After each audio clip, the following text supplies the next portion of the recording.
મહિનાનું લગ્ન જીવન હતું, શું હકીકતના હતી, શું કારણ સામે આવ્યું છે? આમાં એવું છે કે સરખેજ પોલીસ સ્ટેશનમાં 8 તારીખે સવારે એક વધી આવેલી અને તેમાં એક છરી મારી છે એવી હકીકત જાહેર થયેલી, જેના આધારે સરખેજ પોલીસે સોલા હોસ્પિટલ પ્રતાપ ગયેલી અને ત્યાંથી જે ભોગ બનનાર છે એને સારવાર રિફર કરતા ત્યાં ગયેલી.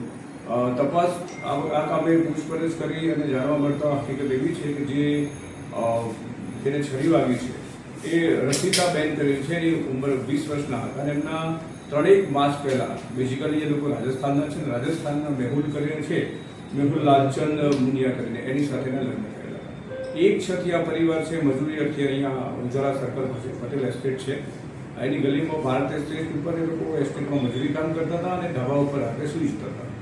8 છે આ બધા સૂતેલા હતા ધાબા ઉપર. એ વખતે જે મેહુલ છે આરોપી અને જે એની પત્ની છે રસિકા એને એકાએક રાત્રે સવારે 4 વાગે ઘણા ભાગે છરીમાં તો બહુ થયેલી અને એ છરી મારીને જે આરોપી છે ભાગી ગયો હતો.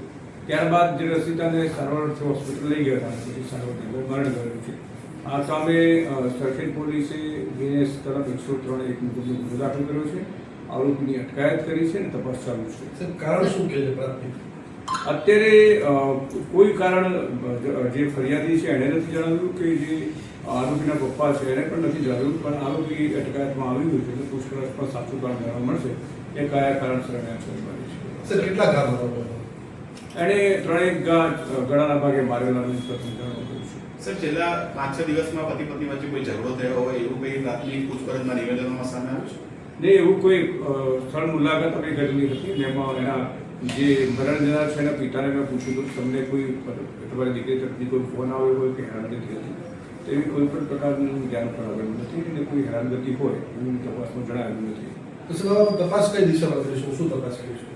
આ કામે જે આરોપી છે મેઇન તો એ પકડવાનો હતો, એ અટકાયતમાં લઈ લીધો છે. હવે પૂછપરછ કરીશું, મોબાઈલના ડેટાનું એનાલિસિસ કરીશું અને જે સ્થાનિક આજુબાજુ જે મજૂર રહેતા હતા એની પૂછપરછ કરીશું અને સાચું કારણ શોધી કાઢીશું. સાહેબ, અટકાયત કરી ત્યારે પ્રાથમિક પૂછપરછમાં કંઈ કબૂલ્યું રહ્યો છે કે? એ અટકાયત કરી અને અત્યારે એને પણ જે ધાબા પરથી કૂદીને ગયો હતો તેને પણ પગે ઈજા થયેલી છે, એટલે હાલ સારવાર માટે લઈ ગયા છે. અચ્છા, ક્યાંના મૂળ અને કેટલા સમયથી અહીંયા રહેતા હતા, શું બંનેના બેકગ્રાઉન્ડ? મેં આપને જણાવ્યું પ્રમાણે પહેલી જૂને જ અહીંયા મજૂરી કરવા માટે આવેલા છે. બેઝિકલી એ રાજસ્થાનના છે અને સાતલિયા કુશલગઢ બાંસવાડાના રહેવાસી છે. ઓકે. કારણ તો સાહેબ, ખરી